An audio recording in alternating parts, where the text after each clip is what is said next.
Bienvenidos a la lectura del capítulo 9 del libro de Napoleón Hill, Piense y hágase rico, leído por L.A. Coach, Lucía Araujo.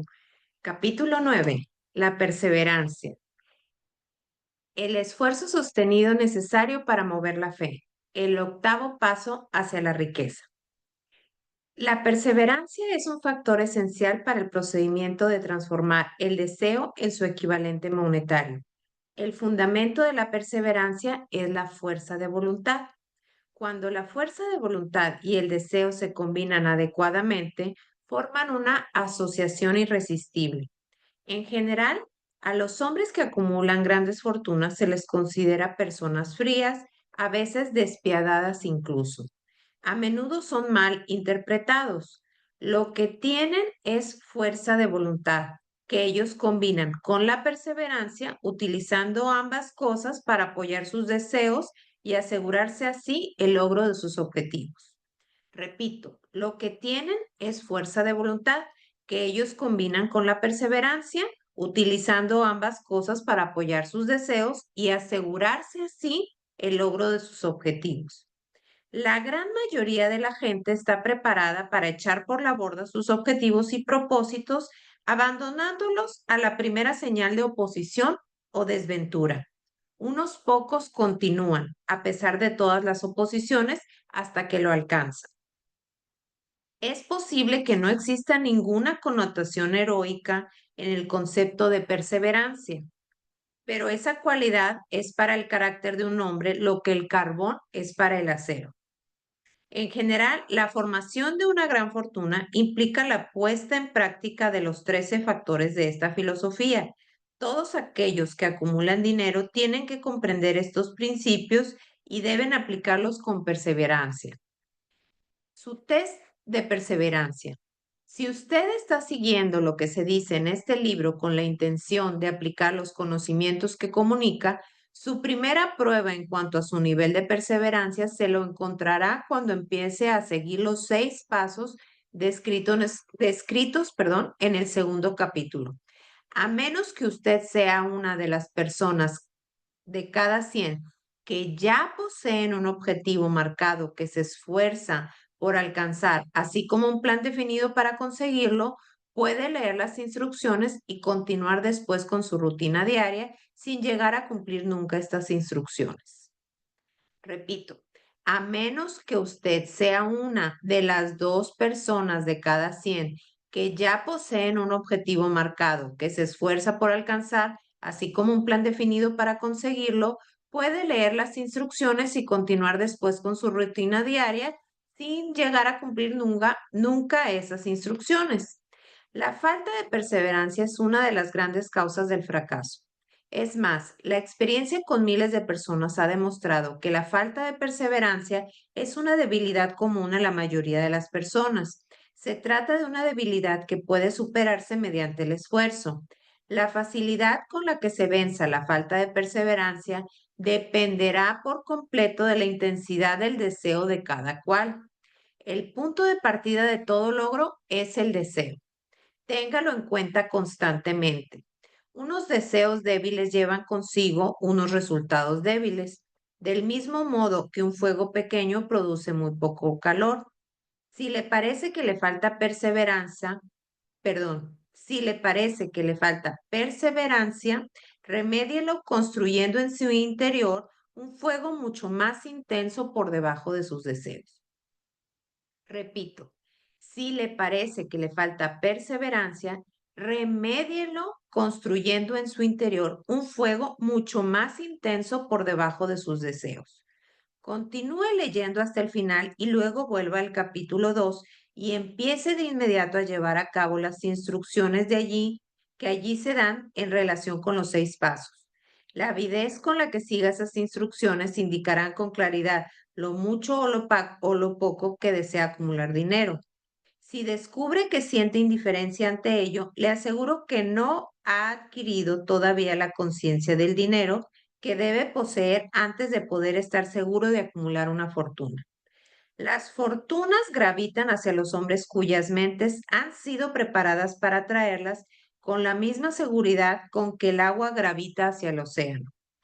Si llega a la conclusión de que su perseverancia es débil, centre su atención en las instrucciones contenidas en el capítulo sobre el poder. Rodéese de un equipo de trabajo y podrá desarrollar la perseverancia a través de los esfuerzos cooperativos de los miembros de ese grupo de personas. Encontrará más instrucciones para el aumento de la perseverancia en los capítulos sobre la autosugestión y la mente subconsciente. Siga las instrucciones perfiladas en esos capítulos hasta que la naturaleza del hábito transmita a su mente subconsciente una imagen clara del objeto de su deseo. A partir de ese punto, ya no se verá obstaculizado por la falta de perseverancia. Su mente subconsciente actúa continuamente tanto si usted está despierto como si duerme. Repito, siga las instrucciones perfiladas en esos capítulos, es decir, en el de la autosugestión y el de la mente subconsciente, hasta que la naturaleza del hábito transmita a su mente subconsciente una imagen clara del objeto de su deseo. A partir de ese punto ya no se verá obstaculizado por la falta de perseverancia. Su mente subconsciente actúa continuamente, tanto si usted está despierto como si duerme. ¿Tiene usted la conciencia del dinero o la conciencia de la pobreza? No le serán de ningún valor los esfuerzos espasmódicos u ocasionales para aplicar las reglas. Si desea obtener resultados, tiene que aplicar todas las reglas hasta que esa aplicación se haya convertido en un hábito fijo. De ninguna otra forma podrá desarrollar la necesaria conciencia del dinero. La pobreza es atraída hacia la persona cuya mente es favorable a ella, mientras que el dinero es atraído hacia la que se ha preparado deliberadamente para atraerlo y según las mismas leyes. La conciencia de la pobreza se apoderará de la mente que no se ocupe de la conciencia del dinero. Una conciencia de la pobreza se desarrolla sin aplicación consciente de hábitos favorables a la misma. La conciencia del dinero, en cambio, se ha de crear, a menos que uno haya nacido en ella. Repito, la conciencia del dinero, en cambio, se ha de crear a menos que uno haya nacido con ella. Comprenda el completo significado de las afirmaciones que se hacen en el párrafo anterior y habrá entendido la importancia de la perseverancia en la acumulación de una fortuna. Si no existe perseverancia, se verá derrotado incluso antes de que haya empezado. Con la perseverancia, seguro que ganará.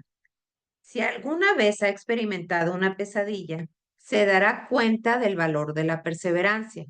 ¿Se encuentra usted en la cama, medio despierto, con la sensación de estar a punto de ahogarse? No se siente capaz de volverse de lado ni de mover un solo músculo. Se da cuenta de que tiene que recuperar el control de su cuerpo. A través de un esfuerzo perseverante de fuerza de voluntad, se las arregla al fin para mover los dedos de una mano, mientras continúa con el movimiento de los dedos, extiende su control a los músculos de un brazo hasta que puede levantarlo. De la misma manera consigue el control del otro brazo, a continuación logra controlar los músculos de una pierna y luego de la otra.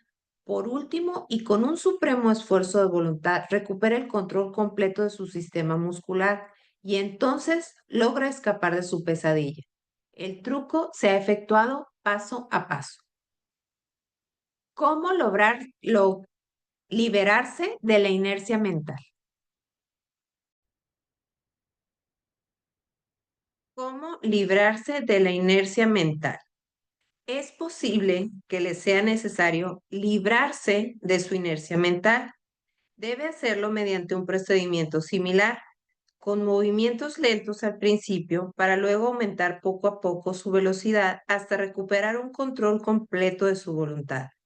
Sea perseverante sin que importe la lentitud con que se mueve al principio, con la perseverancia llegará el éxito. Si selecciona con cuidado a su equipo de trabajo, encontrará en él a una persona por lo menos que le ayudará en el desarrollo de la perseverancia. Algunos hombres que han acumulado grandes fortunas lo hicieron impulsados por la necesidad. Desarrollaron el hábito de la perseverancia porque fueron impulsados por las circunstancias y tuvieron que llegar a ser perseverantes. Quienes han cultivado, perdón, quienes han cultivado el hábito de la perseverancia parecen disfrutar de una especie de seguro contra el fracaso. No importan las veces que se vean derrotados, siempre terminan por subir el último peldaño de la escalera. A veces parece como si hubiera un guía oculto cuya tarea consistiera en poner a prueba a los hombres por medio de toda clase de experiencias descorazonadoras. Aquellos que después de la derrota se levantan y siguen intentando, llegan, siguen intentando llegar, terminan por lograrlo. Entonces el mundo entero grita, ¡bravo! Sabía que lo lograrías. El guía oculto no permite que nadie disfrute de grandes logros sin pasar por la prueba de la perseverancia. Quienes no la superan tampoco llegan a donde quieren llegar. Aquellos que la superan se ven recompensados por su perseverancia. Como compensación a ella reciben la consecución del objetivo que han estado persiguiendo. Pero eso no es todo. También reciben algo mucho más importante que la compensación material, el conocimiento de que cada fracaso lleva consigo la semilla de una ventaja equivalente. Elévese por encima de sus fracasos. Hay excepciones a esta regla. Unas pocas personas conocen por experiencia lo sana que es la perseverancia. Son las personas que han aceptado la derrota solo como algo temporal. Son las personas cuyos deseos se aplican de un modo tan perseverante que la derrota acaba por transformarse en victoria. Los que observamos lo que ocurre en la vida, vemos a un número abrumadoramente grande de personas desmoronadas por la derrota, que ya no vuelven a levantarse nunca. Vemos a los pocos que aceptan el castigo de la derrota como una urgencia de hacer un esfuerzo aún mayor. Estos últimos, por fortuna, nunca aprenden a aceptar los reveses de la vida. Pero lo que no vemos, lo que la mayoría de nosotros ni siquiera sospecha que existe, es el poder silencioso pero irresistible que acude al rescate de aquellos que siguen luchando frente al desánimo. Si hablamos de ese poder, lo denominamos perseverancia y lo dejamos tal cual, pero hay algo que todos debemos saber. Si no se posee perseverancia, no se alcanza ningún éxito notable en ningún campo de actividad. En el momento de escribir estas líneas, levanto la cabeza de mi trabajo y veo ante mí, a menos de una manzana de distancia, el gran y misterioso Broadway, el cementerio de las esperanzas muertas y la puerta delantera de la oportunidad. A Broadway han acudido las personas procedentes de todo el mundo en busca de fama, fortuna, poder, amor o todo aquello que los seres humanos consideran éxito. De vez en cuando, mientras alguien abandona la larga procesión de buscadores, el mundo recibe la noticia de que otra persona ha logrado triunfar en Broadway. Pero Broadway no se conquista ni con facilidad ni con rapidez. Reconoce el talento, sabe distinguir el genio y recompensa en dinero después de que uno se haya ganado, uno se haya negado a abandonar. Repito, reconoce el talento, sabe distinguir el genio y recompensa en dinero después de que uno se haya negado a abandonar. Solo entonces sabemos que esa persona ha descubierto el secreto de cómo conquistar Broadway. Y ese secreto estará siempre indisolublemente unido a una palabra: perseverancia. El secreto se narra en la lucha de Fanny Hurst, cuya perseverancia le permitió conquistar el Gran Camino Blanco. Ella llegó a Nueva York en 1915 para transformar sus escritos en riqueza, aunque esa transformación no se produjo de inmediato. Finalmente ocurrió cuando durante 4 años la señorita Hearst conoció las aceras de Nueva York a través de una experiencia de primera mano. De día trabajaba y de noche confiaba. Cuando el futuro parecía negro, ella no se decía, muy bien, Broadway, tú ganas. Antes, al contrario, pensaba, muy bien, Broadway, es posible que derrotes a algunos, pero no a mí. Yo te obligaré a que te entregues. Un editor, el del Saturday Evening Post, le envió su 36ª nota de rechazo antes de que ella lograra romper el hielo y consiguiera que le publicaran una historia. El escritor mediocre, al igual que todas las personas mediocres, habría abandonado la tarea en cuanto hubiera recibido el primer rechazo. Ella recorrió las calles durante 4 años porque estaba decidida a ganar. Luego llegó la recompensa. El hechizo se había roto. El guía invisible había puesto a prueba a Fanny Hurst y ella la había superado. A partir de ese momento, los editores recorrieron el camino hasta su puerta. El dinero llegó con tanta rapidez que ella apenas si tenía tiempo para contarlo. Más tarde, la industria cinematográfica la descubrió y el dinero no llegó en un goteo, sino en oleadas. Brevemente, acaba de leer una descripción de lo que la perseverancia es capaz de conseguir. Fanny Hurst no es ninguna excepción. Allí donde los hombres y las mujeres acumulan grandes riquezas, puede estar seguro de que antes han adquirido perseverancia. Broadway es capaz de dar una taza de café y un bocadillo a cualquier mendigo, pero exige perseverancia de aquellos que apuestan por todo lo alto. Kate Smith dirá amén cuando lea esto. Durante años, ella cantó sin dinero y sin recompensa delante de todo micrófono que le ponían delante. Broadway le dijo, ven y consíguelo si puedes tomarlo. Ella lo tomó, hasta que un día feliz Broadway se cansó y dijo, ¿de qué sirve? Nunca se sabe cuándo vas a irte a otro lado, así que tú di tu precio y ponte a trabajar en serio. La señorita Smith indicó su precio y era muy alto. Usted puede entrenarse para ser perseverante. La perseverancia es un estado mental y en consecuencia puede cultivarse. Como todos los estados mentales, la perseverancia se basa en causas definidas, entre las que se encuentran las siguientes. A. Definición de propósito. Saber lo que uno quiere es el primer paso y quizá el más importante hacia el desarrollo de la perseverancia. Una motivación lo bastante fuerte nos fuerza a superar muchas dificultades. B, o segundo paso, deseo. Resulta comparativamente fácil adquirir y mantener la perseverancia en persecución del objeto de un deseo intenso.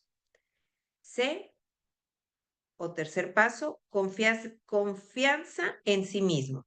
Creer en la capacidad propia para llevar a cabo un plan le estima a uno conseguirlo con perseverancia.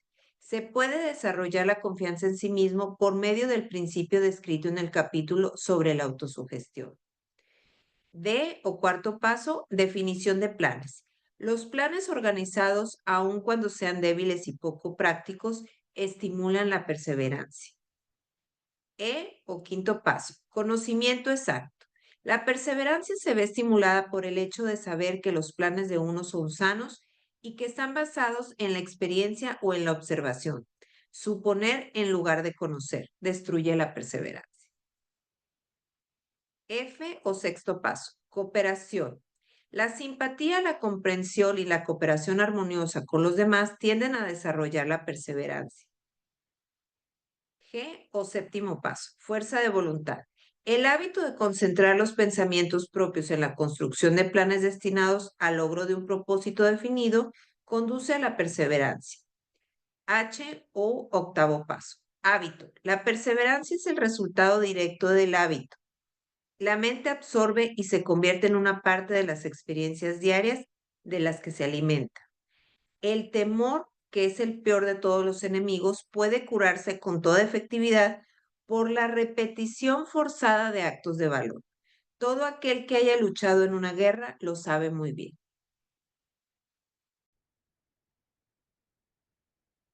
Haga su propio inventario de perseverancia. Antes de abandonar el tema de perseverancia, haga un inventario de sí mismo y determine en qué aspecto particular, si es que hay alguno, le falta esta cualidad esencial. Mídase a sí mismo con valentía. punto por punto y determine cuántos de los 8 factores de la perseverancia aún le faltan. El análisis puede conducirle a descubrimientos que le proporcionarán una nueva comprensión de sí mismo. Aquí descubrirá a los verdaderos enemigos que se interponen entre usted y un logro notable. No solo hallará los síntomas que indican una debilidad de la perseverancia, sino también las causas subsecuentes profundamente arraigadas de esta debilidad. Estudie la lista con sumo cuidado y mírese a sí mismo con honestidad si desea realmente saber quién es usted y qué se ve capaz de hacer. Estas son las debilidades que deben dominar todos aquellos que acumulan riqueza. 1. Fracaso a la hora de reconocer y determinar con claridad y exactitud qué es lo que desea. 2. Dilación con o sin causa. Por lo general apoyada por una serie de justificaciones y excusas. 3. Falta de interés para adquirir conocimientos especializados. 4. Indecisión. El hábito de pasar la pelota. En todas las ocasiones, en lugar de abordar los temas de frente. Amparada también por numerosas justificaciones. 5. Hábito de ampararse en justificaciones en vez de crear planes definidos para la solución de los problemas. 6. Autosatisfacción. Hay muy poco remedio para esta aflicción y ninguna esperanza para aquellos que la sufren. 7. Indiferencia. Habitualmente reflejada en la predisposición al compromiso en todas las ocasiones antes de afrontar la oposición y luchar contra él. 8. Hábito de achacar a otros los errores propios y de aceptar las circunstancias desfavorables como algo inevitable. 9. Debilidad de deseo.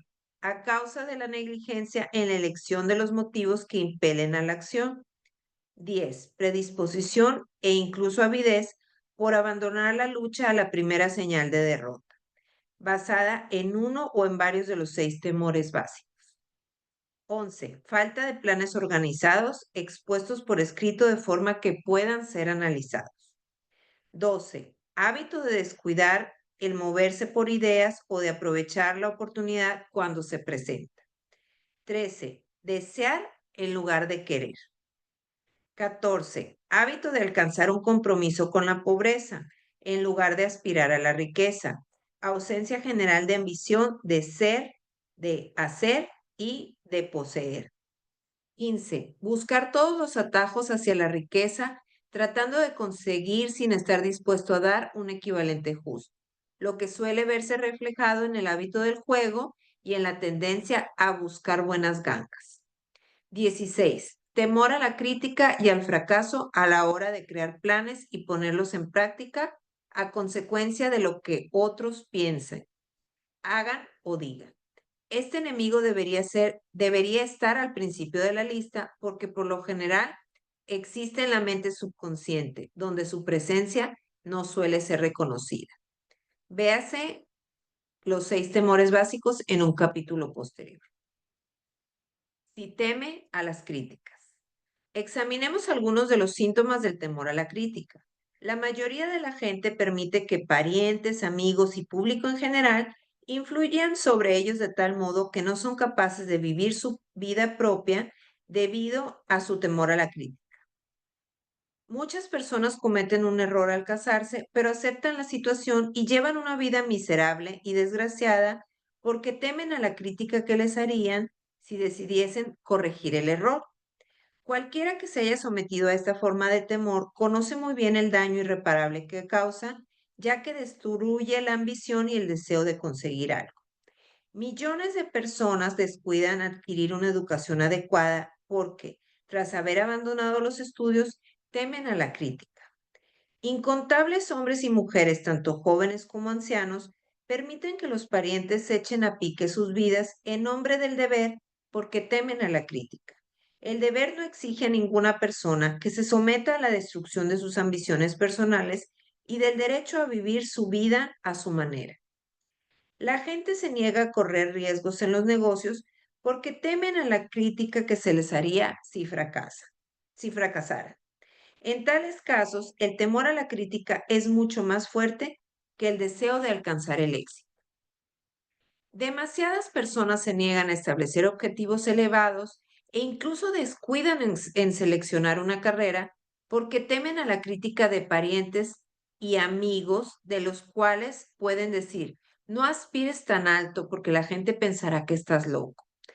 Cuando Andrew Carnegie me sugirió que dedicara 20 años a la organización de una filosofía de logro individual, el primer impulso de mi pensamiento fue el temor a lo que la gente pudiera decir. La sugerencia me planteaba un objetivo que iba mucho más allá de todo lo que yo hubiera concebido. Con la rapidez de un rayo, mi mente empezó a buscar justificaciones y excusas, todas las cuales se remontaban al temor inherente a la crítica. Dentro de mí algo me dijo, no puedes hacerlo. El trabajo es excesivo y exige demasiado tiempo. ¿Qué pensarán tus parientes de ti? ¿Cómo te ganarás la vida?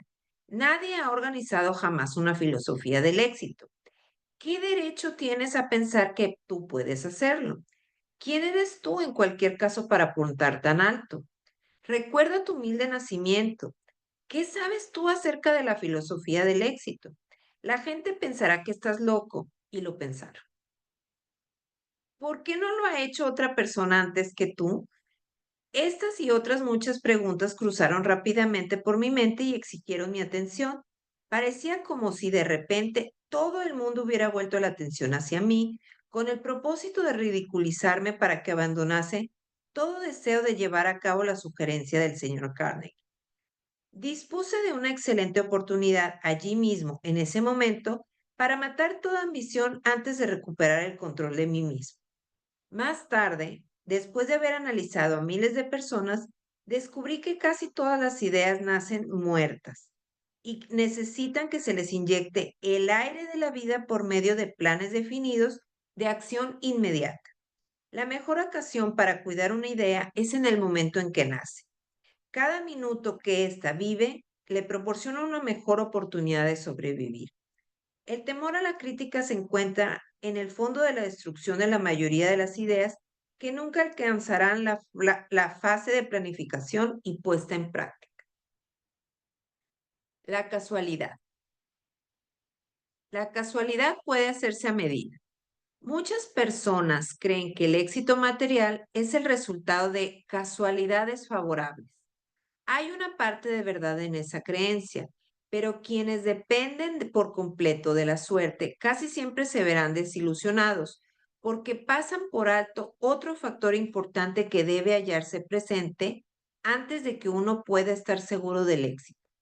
Se trata del conocimiento mediante el que se pueden producir casualidades favorables. Y aquí se cuenta una historia. Durante la depresión, W.C. Fields, el comediante, perdió todo su dinero y se encontró sin ingresos, sin trabajo y habiendo perdido hasta los medios de ganarse la subsistencia, el vaudeville. Además, contaba con más de 60 años, edad a la que muchos hombres se consideran viejos. Él estaba tan ansioso por conseguir un regreso a los escenarios que incluso se ofreció a trabajar gratis en un nuevo campo, el cine. Además de todos sus otros problemas, se cayó y se hirió en el cuello. Demasiadas cosas, las suficientes para abandonar el lugar y dejarlo todo. Pero Fields perseveró. Sabía que si continuaba antes o después, la casualidad se le presentaría y lo hizo. Pero no se trataba de una simple casualidad. Mary Dressler también se encontró en lo más bajo y arruinada. Había desaparecido todo su dinero y estaba sin trabajo cuando tenía unos 60 años. Ella también buscó la casualidad y la encontró. Su perseverancia le produjo un éxito asombroso en el último periodo de su vida, mucho más allá de la edad en la que la mayoría de los hombres y de las mujeres han abandonado ya su ambición de conseguir algo.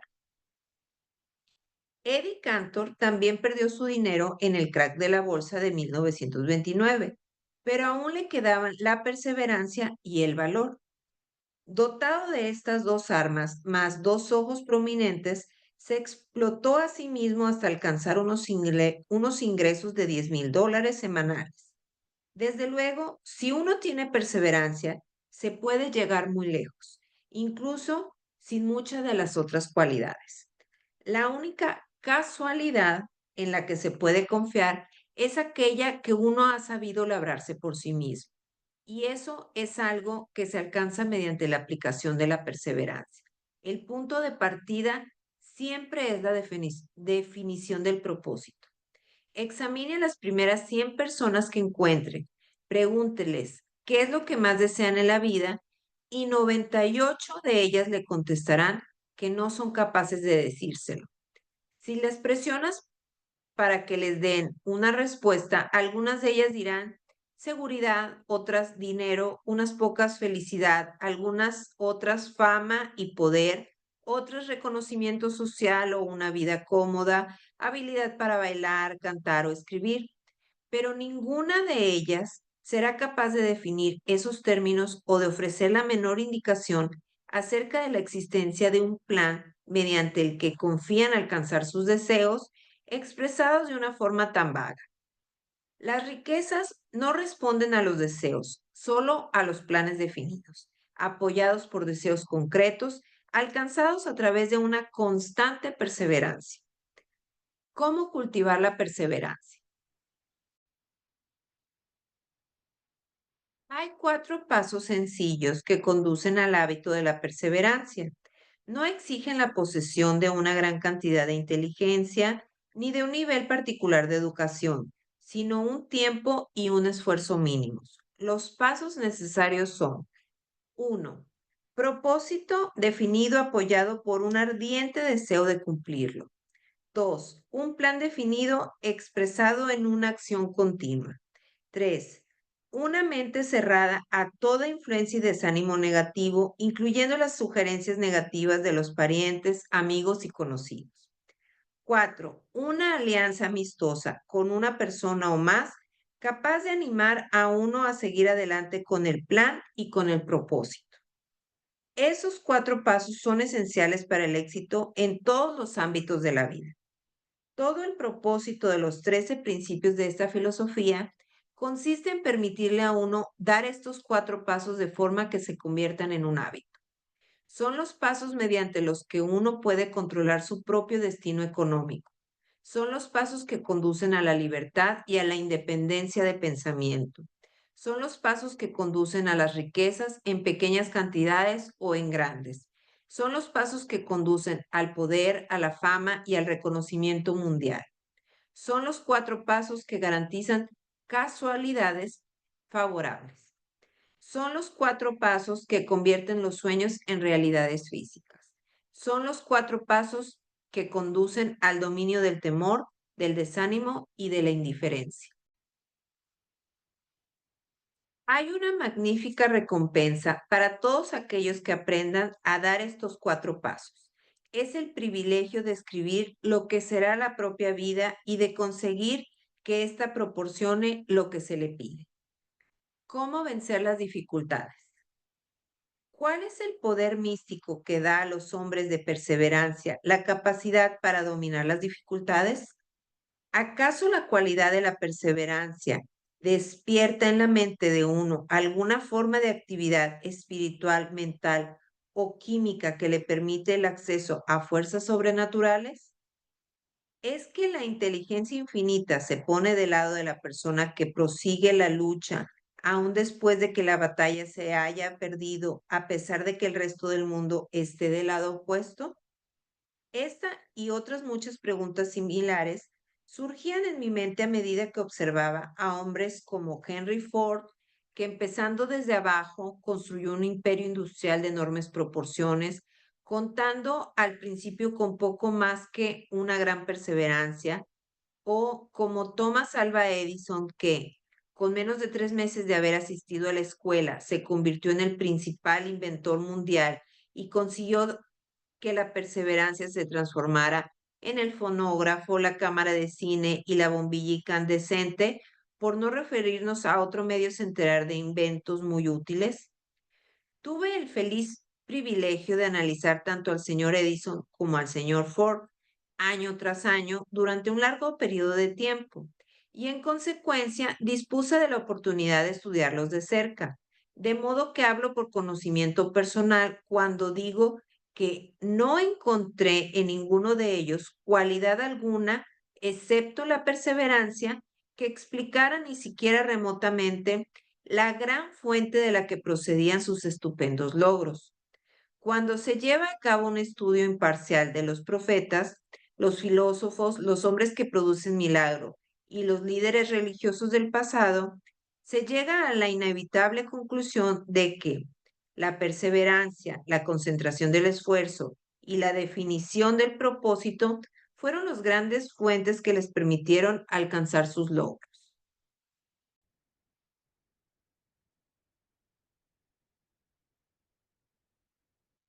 Consideremos, por ejemplo, la extraña y fascinante historia de Mahoma.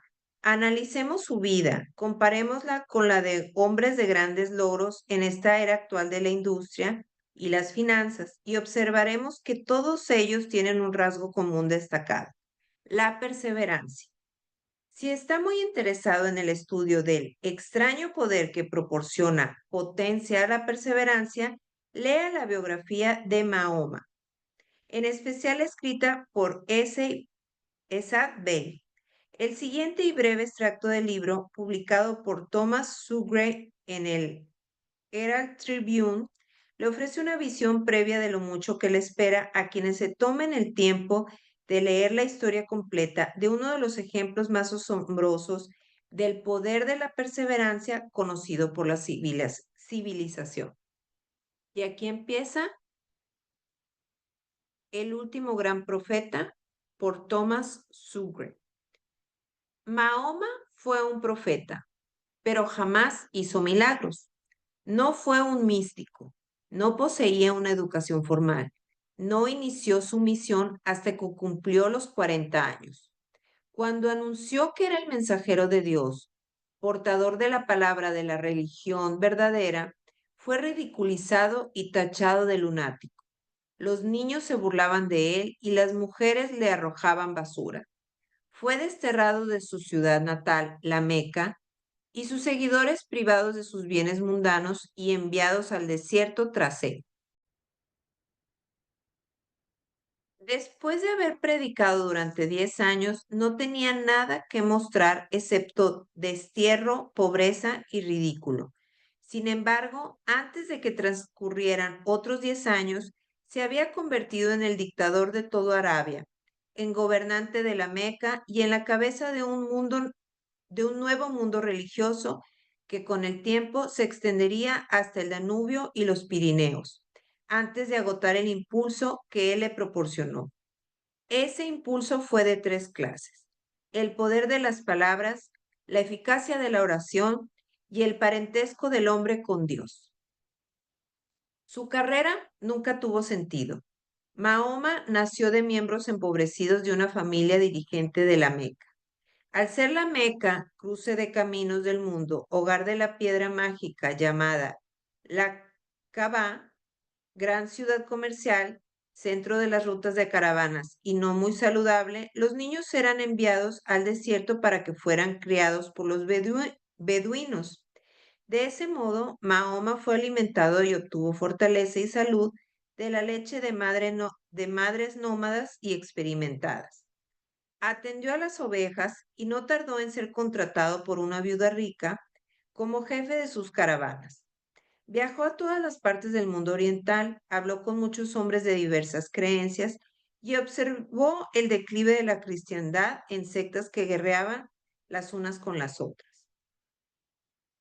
Cuando tenía 28 años, Khadija, la viuda, lo miró con favor y se casó con él. El padre de ella se habría opuesto a ese matrimonio, así que ella lo emborrachó y logró que le diera la bendición paterna. Durante los 12 años siguientes, Mahoma vivió como un rico comerciante respetado y muy astuto. Luego empezó a deambular por el desierto y un buen día regresó con el primer verso del Corán y le dijo a Khadija que el arcángel Gabriel se le había aparecido y le había dicho que él iba a ser el mensajero de Dios. El Corán, la palabra revelada por Dios, fue lo más cercano a un milagro que Mahoma hizo en toda su vida. No había sido poeta, no tenía el don de la palabra, y sin embargo, Los versos del Corán, tal como él los recibió y los recitó con toda fidelidad, eran mejores que cualesquiera versos de los poetas profesionales de las tribus pudieran producir. Eso fue un verdadero milagro para los árabes. Para ellos, el don de la palabra era el mayor don. El poeta era todopoderoso. Además, el Corán decía que todos los hombres eran iguales ante Dios, que el mundo debía ser un estado democrático, el Islam.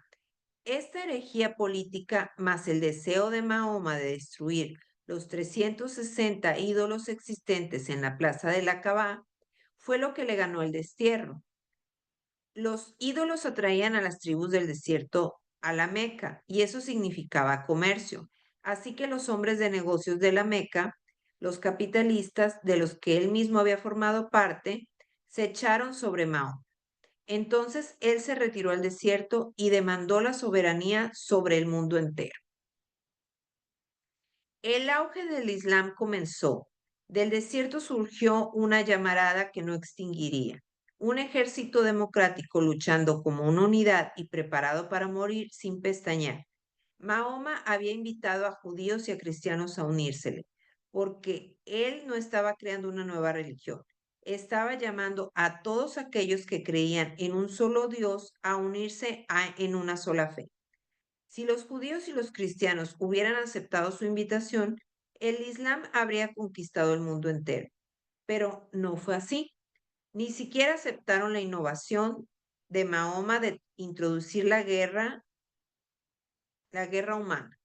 Cuando los ejércitos del profeta entraron en Jerusalén, no mataron a una sola persona a causa de su fe. En cambio, cuando los cruzados entraron en la ciudad santa varios siglos más tarde, no le fue perdonada la vida a ningún musulmán, fuera hombre, mujer o niño. Los cristianos, no obstante, aceptaron una idea musulmana, el lugar del aprendizaje, la universidad. Fin del capítulo 9. Nos vemos en el siguiente video.